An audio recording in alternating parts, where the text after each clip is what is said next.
Et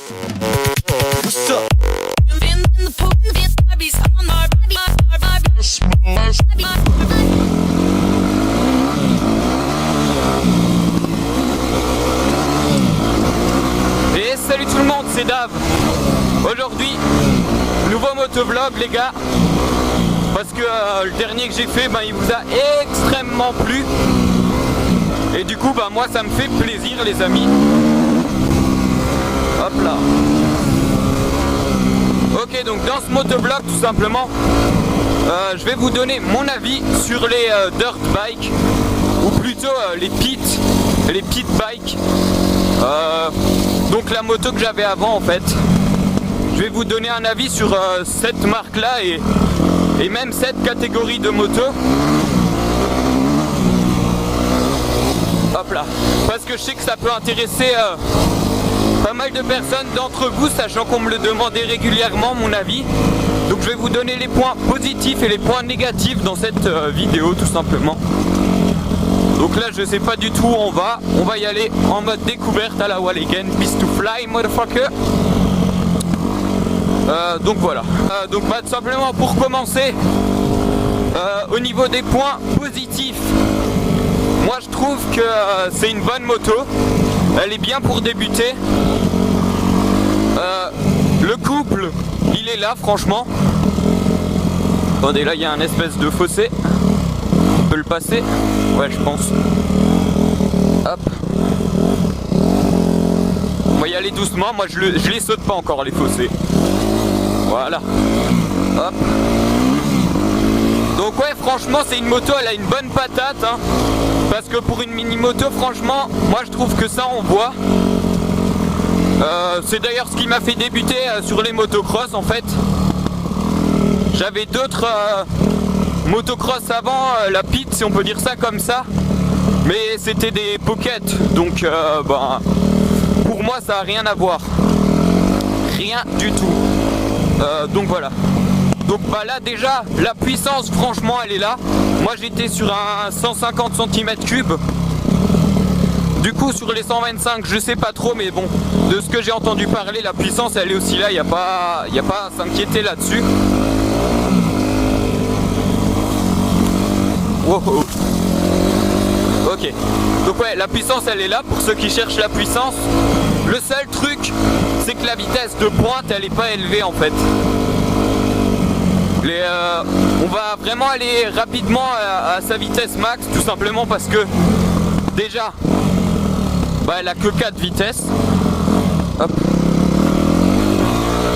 Ouais déjà elle a que 4 vitesses donc c'est un petit problème, mais bon c'est ça, dans cette gamme de moto on n'a pas 5 ou 6 vitesses. Donc au final c'est un peu normal. Donc voilà, donc elle va moins vite, enfin elle va pas assez vite à mon goût.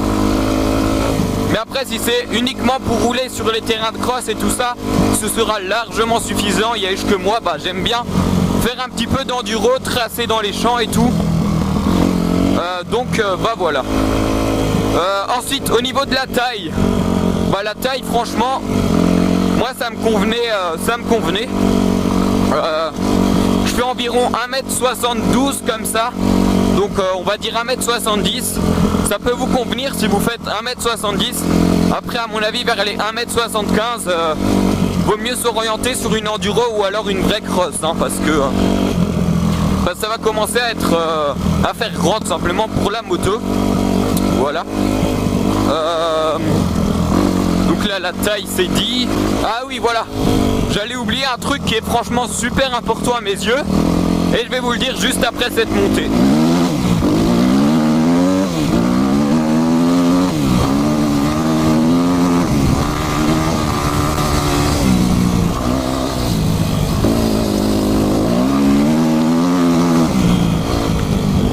Ok donc ouais, ce que j'ai failli oublier de vous dire qui m'a vraiment déçu à ce niveau là, c'est les pièces en fait. Elles tiennent pas bien du tout.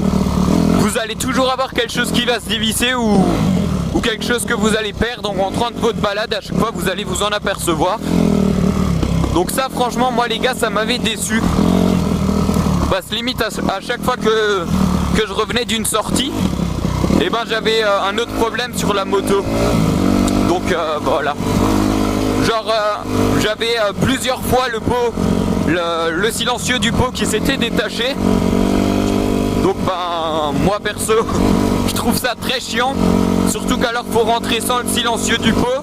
Et si on n'a pas de sac, faut le tenir à la main. Donc bah, c'est vachement chiant. Donc ce que j'avais fait à la main, ce que j'avais fait à la fin, par contre je sais pas où on va là. Ouais. Donc bah, moi ce que j'avais fait à la fin tout simplement, c'est que j'avais mis une mousse entre ce qui tient la moto, enfin ce qui tient le pot tout simplement, le silencieux, donc la cartouche. Et bah, la cartouche, j'avais mis un peu de mousse et donc du coup ben la cartouche elle tremblait moins. Et vu qu'elle tremblait moins, les rivrets qui étaient dessus, ben ils se desserraient moins. Ok, je sais pas du tout où on est là les gars. Ouais donc ben c'est pas bien que le pot il se dévisse. Désolé si je me répète un peu, mais bon c'est chaud de rouler et de parler en même temps. Moi je suis encore à mes premiers motovlogs les gars. Et pour ceux qui pensent que c'est pas vrai, ben je vous invite à prendre votre moto et à parler. Et vous verrez que c'est chaud. Hop là. Ok, donc voilà, c'est bon, je suis enfin sorti. Donc tout simplement, j'avais des pièces qui se cassaient vraiment super vite. D'ailleurs, j'avais tout simplement... J'avais les pneus d'origine quand j'ai acheté ma moto, même si elle était d'occasion, parce qu'elle avait vraiment très peu roulé, ce qui veut dire 2 heures environ. Donc j'étais tombé sur une bonne occasion, bien neuve, n'empêche, j'étais assez content. Et en fait, les pneus, ils crevaient tout de suite. Genre tu faisais une petite sortie et bim, t'avais plat. Wow, ça glisse. Donc ouais, donc franchement, ça je trouve que c'est vraiment dommage d'avoir une moto d'origine. On est tout content de rouler. Déjà on a fait les frais de la moto, on fait quelques sorties avec et bim, on a directement plat. Donc ça franchement moi je trouve ça chiant. Après je sais pas vous pouvez me donner votre avis en commentaire. Et du coup moi ce que j'avais fait, c'est que j'avais changé les pneus pour des pneus Kenda. Donc voilà, c'est des... Non, justement je dis de la merde là. Justement, les pneus d'origine qui étaient dessus, c'était des pneus Kenda. Et moi je les ai changés pour des pneus V-Rubber. Voilà, je sais pas trop si je le prononce bien, mais bon, vous m'avez compris dans tous les cas. Voilà. Du coup, j'avais mis ces pneus là, et après je pouvais rerouler au même endroit où je roulais avec les pneus Kenda, et j'avais plus aucun problème. Donc voilà, donc à mon avis c'est que c'est pas de la bonne qualité, parce que si j'arrive à rouler au même endroit sans avoir plat après, c'est qu'il y a un petit problème. Voilà, voilà. Hop. Donc là en fait ça fait depuis avant je me perds, je sais pas où je roule. Enfin bref. Voilà, normalement. Oh là-bas il y a des biches les gars. Ah je sais pas si vous les avez vus, mais il y avait des biches là qui étaient à peu près en face de moi. Waouh, c'est stylé. Donc voilà, normalement j'ai rien oublié. Moi j'espère que ce vlog vous aura plu, parce que le premier franchement les gars, en une soirée avec 450 abonnés, j'ai fait 150 vues les gars. C'était un truc de malade. Je crois qu'on a dépassé les 30 likes et tout. Franchement c'est énorme. Si vous me faites ça à chaque motovlog les gars, franchement moi je suis une des personnes les plus heureuses au monde. Au niveau de YouTube tout simplement. Donc voilà, franchement merci. D'ailleurs je pense faire une vidéo montage, un motovlog. Une vidéo montage, un motovlog.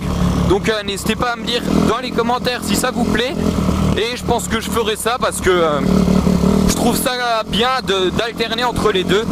Parce qu'un montage ça prend plus de temps, donc c'est plus dur à faire.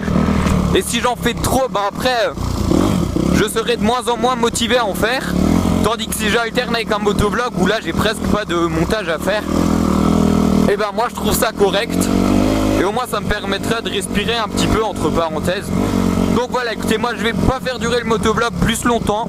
S'il vous a plu, n'hésitez pas à lâcher un petit pouce vert. S'il vous a pas plu, mettez un petit dislike, mais dites-le dans les commentaires pourquoi. Et voilà, allez, ciao tout le monde, c'était Dab. Comme vous voyez,